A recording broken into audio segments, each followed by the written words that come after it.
ఓం నమ శివాయ.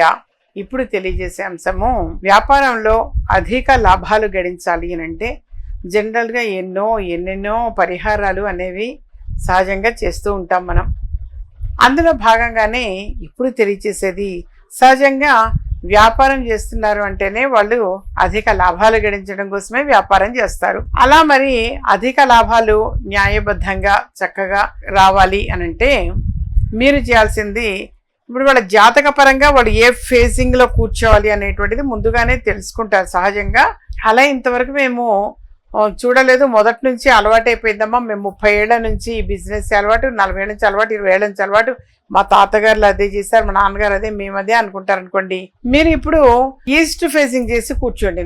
మన అభిముఖము తూర్పు ఉండాలి. అది ఒకటి గుర్తుపెట్టుకోండి.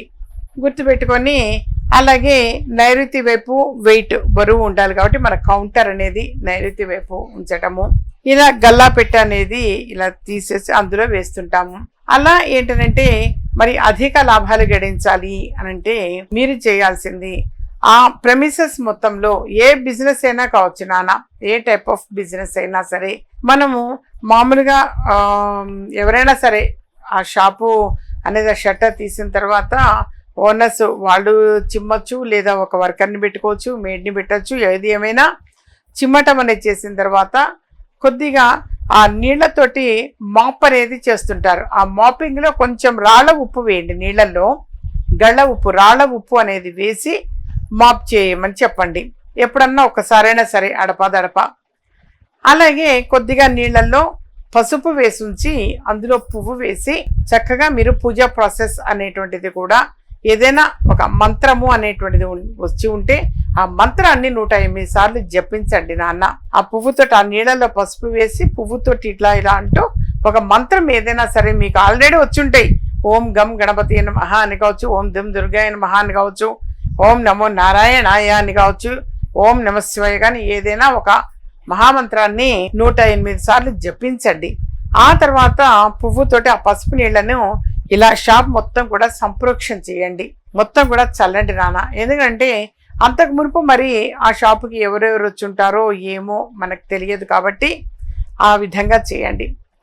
ఆదివారం నాడు మాత్రము మీరు చేయవలసింది గుర్తు పెట్టుకొని, ఆదివారం నాడు ఒక పిడికెడు మినుములు అనేటువంటివి, అంటే మినపప్పు ఒక పిడికెడు మినపప్పు ఆ షట్టర్ లోపల ఇలా చల్లండి. చల్లేసి ఆ షట్టర్ వేసేయండి.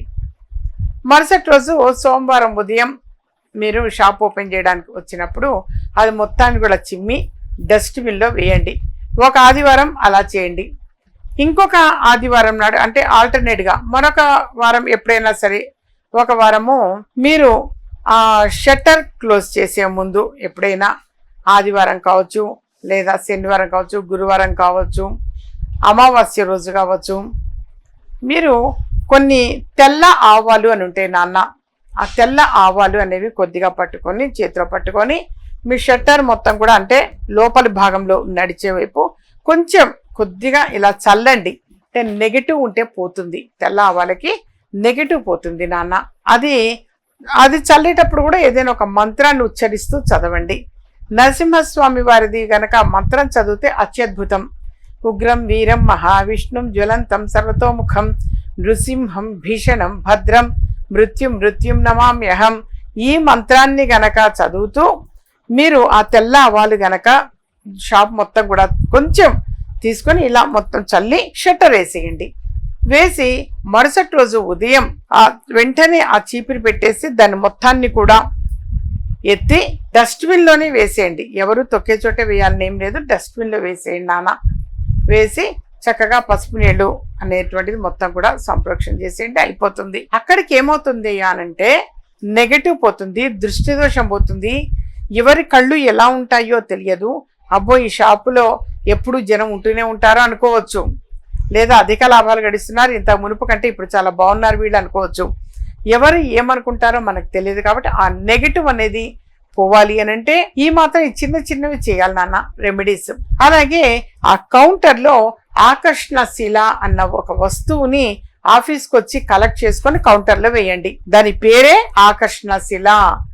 అది కౌంటర్లో వేశారంటే ధనాన్ని ఆకర్షించే శక్తి దానికి ఎక్కువ ఉంటుంది. అందువల్ల వ్యాపారంలో అధిక లాభాలు గడించగలుగుతారు. చివరికి ఈ బండి మీద, తోపుడు బండి మీద కూరగాయలు పళ్ళు అమ్మే వాళ్ళు కూడా వాస్తవంగా తెలియజేస్తున్నారు. నా దగ్గరికి వచ్చి, ఆఫీస్కి వచ్చి ఆకర్షణ శిల అన్న వస్తువుని అడిగి తీసుకొని వెళ్ళి కౌంటర్లో వేసిన తర్వాత చాలా త్వరగా అమ్ముడిపోయినాయి అమ్మ అని చెప్పిన వాళ్ళు చాలా మంది ఉన్నారు. సో ఎవరైనా సరే, నా చిన్న చిన్న వ్యాపారస్తులు కావచ్చు, పెద్ద పెద్ద వ్యాపారస్తులు కావచ్చు, ఎవరైనా వ్యాపారం చేసేది అధిక లాభాలు గడించడం కోసమే, టైంపాస్ కోసం ఎవరు చేయరు. మాక్సిమం నీకు ప్రజలు ఎవరైనా సరే అధిక లాభాలు గడించాలని చేస్తారు. సో వ్యాపారంలో అధిక లాభాలు గడిస్తారు. దానితో పాటుగా 9 మీరు గురువింద గింజలు అని చెప్పేసి ఉంటాయి నాన్న. గురువింద గింజలు నల్లగా ఉంటాయి, ఒకవైపు నల్లగా ఉంటుంది, హాఫ్ పార్ట్ బ్లాక్ ఉంటుంది, హాఫ్ పార్ట్ ఎరుపు ఉంటుంది. ఆ గురువింద గింజలు నల్ల గురువింద గింజలు అంటారు. అవి నలుపు సగం ఉంటాయి, ఎరుపు సగం ఉంటుంది. అలా ఉన్న ఆ గురువింద గింజలు ఒక 9 గురువింద గింజలను ఎప్పుడు కౌంటర్లో ఉంచండి. మంచిది, వాస్తవంగా చాలా చాలా మంచిది నాన్న. అవి కూడా ఉంచండి. దానితో పాటు శ్రీచక్రం అన్న దైవిక వస్తువు నేను ఎప్పుడు కూడా అందజేస్తూ ఉంటాను. బీరువా లాకర్లో ఉంచండి అని చెప్పేసి. మాకు అధిక లాభాలు గడించాలి, ప్రతిరోజు కూడా బిజినెస్ చాలా బాగుండాలని చెప్పి అనుకొని కౌంటర్లు వేయండి. రోజు ధనాన్ని ఆకర్షించే శక్తి దానికి ఉంటుంది నాన్న. అందుకని మీరందరూ కూడా వ్యాపారంలో అధిక లాభాలు గడించాలి అని అంటే చిన్న చిన్నవి ఈ మాత్రం చేస్తుంటే చాలు, డెఫినెట్గా వ్యాపారంలో అధిక లాభాలు గడిస్తారు.